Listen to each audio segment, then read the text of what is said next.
गति 100 शब्द प्रति मिनट। डिक्टेशन शुरू होगा 5 सेकंड बाद।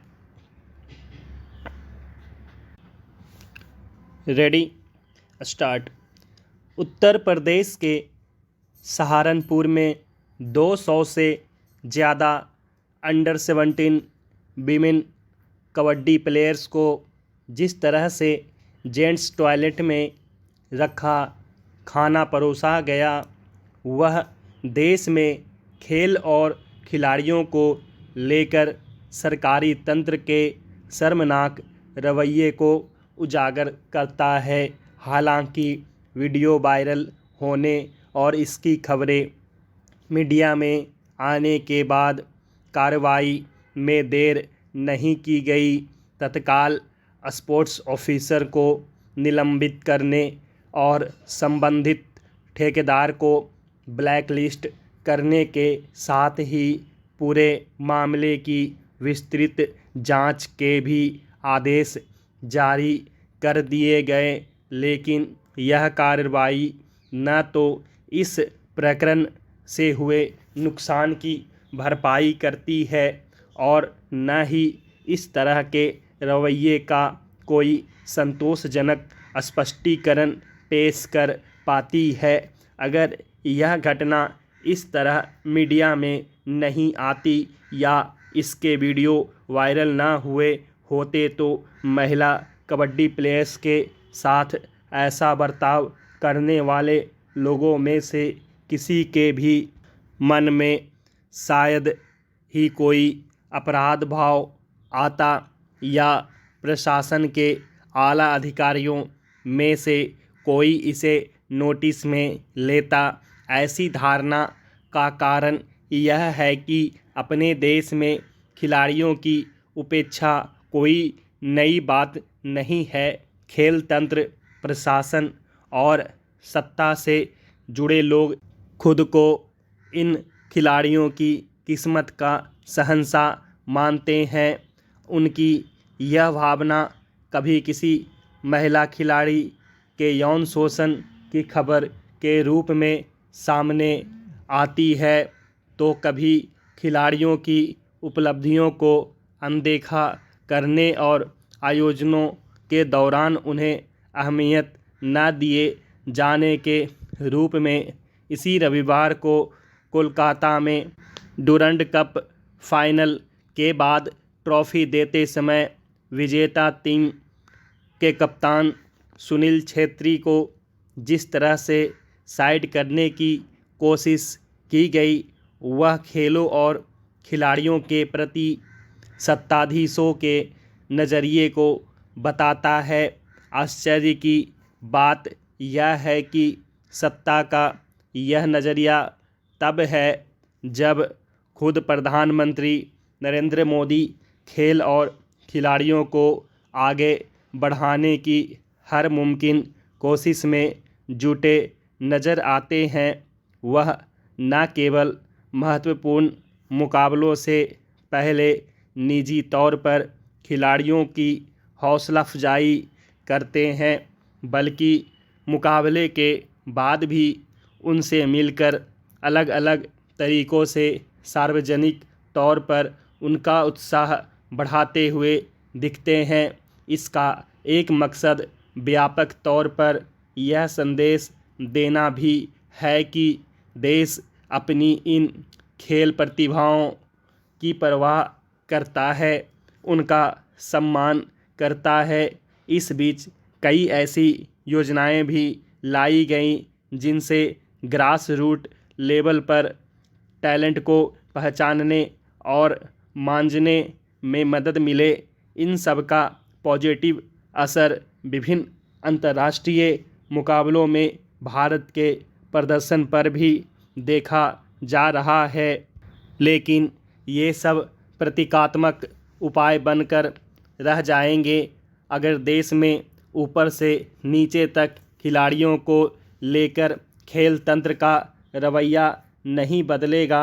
आखिर कितनी भी अच्छी स्कीम लाई जाए, उसका क्रियान्वयन तो इसी तंत्र के जरिए होना है। ज़रूरी है कि इस रवैये में अस्थायी सुधार के दूरगामी उपाय किए जाएं। भारत में खासकर हिंदू धर्म परंपरा में तलाक एक निषिद्ध शब्द माना जाता था। हिंदू जीवन में शादी एक दैवी विधान के तौर थी, जिसमें पति और पत्नी के अलग होने पर भी शादी नहीं टूटती थी। लेकिन व्यवहार में ये बातें पुरानी पड़ गई हैं। 1955 के हिंदू मैरिज एक्ट में पहली बार कानूनी तौर पर विवाह में संबंध विच्छेद यानी तलाक का प्रावधान आया।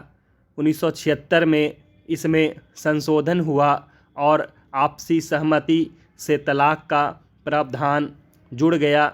देखते देखते भारत के फैमिली कोर्ट तलाक के मामलों से लद गए। 2011 की जनगणना के मुताबिक भारत में तलाकशुदा लोगों की संख्या 13.6 लाख है।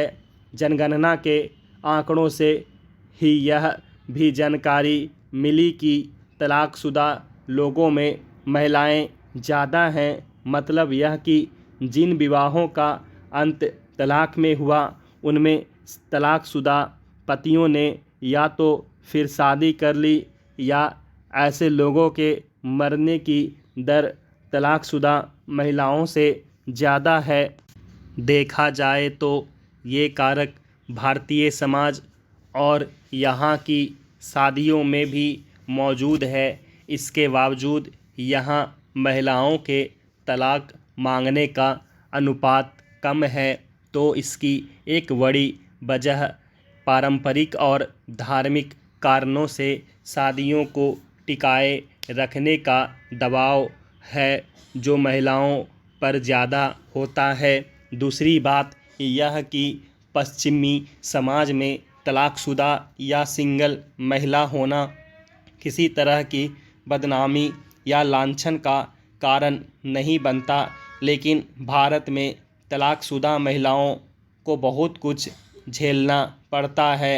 पुरुषों की तुलना में महिलाओं की दूसरी या तीसरी शादी की संभावना भी कम होती है।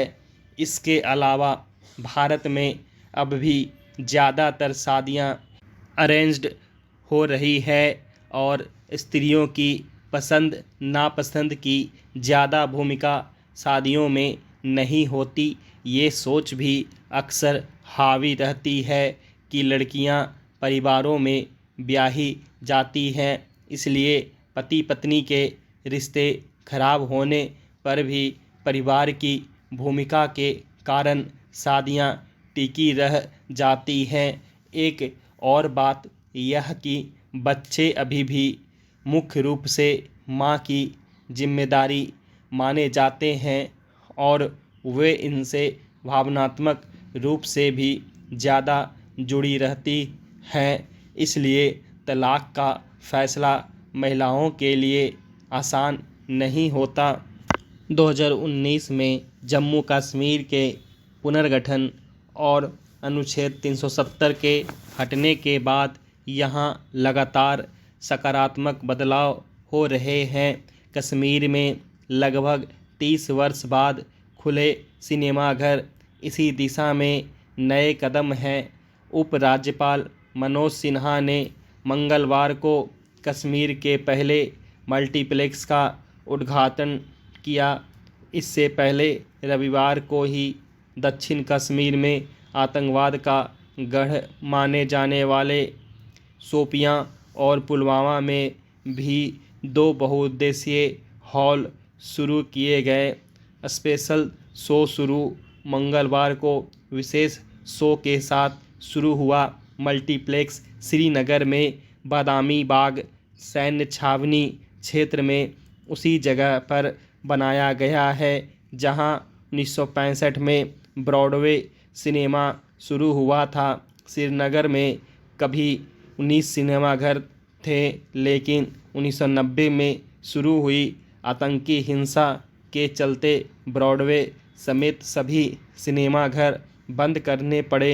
दरअसल आतंकियों ने फिल्म देखने को गैर इस्लामी करार देते हुए 12 सिनेमाघर जला दिए थे।